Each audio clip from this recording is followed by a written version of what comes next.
go see the inspiration for Van Wilder.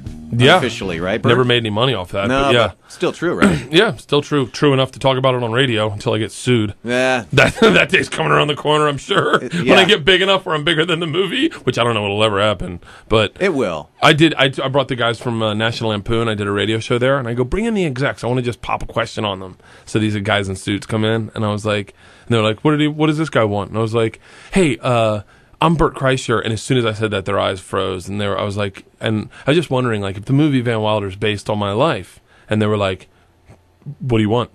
It's Mert Fleischer. Yeah, and they were like, what are you looking for something? Are you suing us? Like, they got really panicked. And then I'm just really curious. I was curious because that's something I knew, but I never sued, so I don't really know. And then the interview ended, and these guys got super litigious, and they're like, listen, we can't, like, would you like something in exchange for us having this conversation? And they were like, how about a radio show? I was like, okay. How about a radio show? Yeah, on National Lampoon. And they were like, boy, thanks. They were like, the number one, we'll do a show, it's called Partying with the Real Van Wilder. And I was like, so does that mean it was? And they're like, yeah, of course it was. So I was like, oh, okay. So I'm not going to sue. That's but interesting. Yeah, it was a little footnote in my life. Another little footnote, I played in a band in college, right? Kicked out the guitarist, said, you're not part of Giving Out Spankings. That was the name of my band. Nice. Yeah, it was a good band. We never left the garage, really. And I said, you're out of here. And this guy's like, I'm going to start a band 10 times better than yours and blow you off the stage. I was like, good luck. He started a band called Creed. Oh.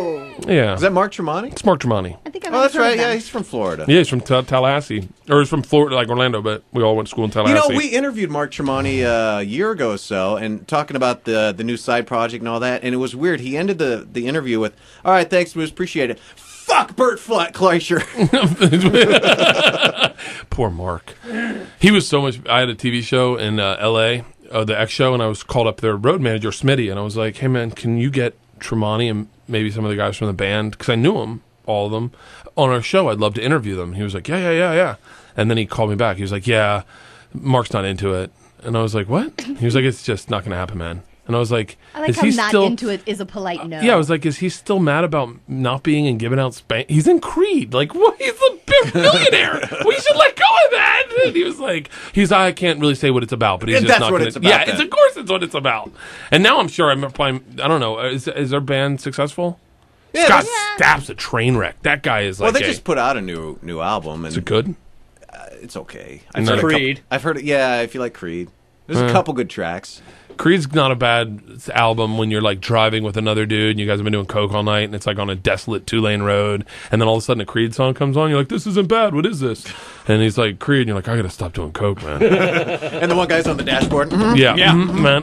This looks like the kind of room that does coke. This room? Yeah, like, have you ever done coke? No, but I joke about it all the time. Really? I don't want to do coke for the reason that I'm sure that if I tried it, I'd love it and I'd probably be addicted. Yeah, you'd love it. Dudes, yeah. Are you still doing coke? No. I got offered it in D.C.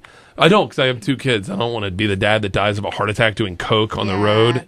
But I was in D.C. and this guy came up to me and he's like, hey, here's my act. I talk about it. But I used to, but I just don't now. And he goes, hey, great show. And he hands me an 8-ball. And I'm like, oh my gosh, this is how lame I am. So I freak out because now everyone's seen me get a handful of coke. And I go into the green room and I hide it.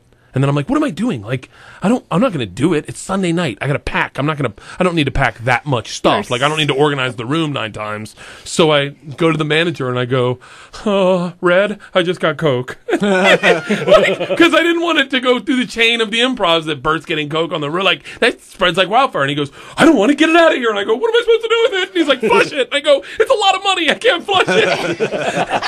And then I go, should I go in the kitchen and see if anyone in the kitchen wants it? He goes, no, what are you going to get my staff addicted to drugs? I was like, who do I give it to? And then I can just see the host going, and I was like, oh, never mind, I'll flush it. And then I give it to the host. And he's been sucking dick for coke ever since. He was like, that's a lot of coke. I mean, I could use that like 3 nights in a row. I was like, I bet. You're welcome. The cocaine's the only drug that this is my only joke that you can tell people that have done coke. It's the only drug that at gives you that reflection of yourself when you look in the mirror at 3 a.m. and you see your reflection set upon the lines of cocaine, and you're like, oh my God, I'm such a dirtbag. Like, you're looking yourself in the face like, I'm a loser. And then you're like, no, I'm not. I'm a winner. I've got a lot of stuff going on in my life right now. I want to go to a water park. Let's go to a water park. Yeah. Bert Kreischer, it's always a pleasure to see and or talk to you. Thank you, guys. You're consistent. Well, that was really laid back. Like, Yeah. wow. Thank you, guys. I appreciate it. Well, after that, you expect like a thank you. Okay. Here with arms wide open. Here. Yeah, we can all do it. It's the Eddie Vedder voice, Scott. It's not that hard. With arms wide open. Here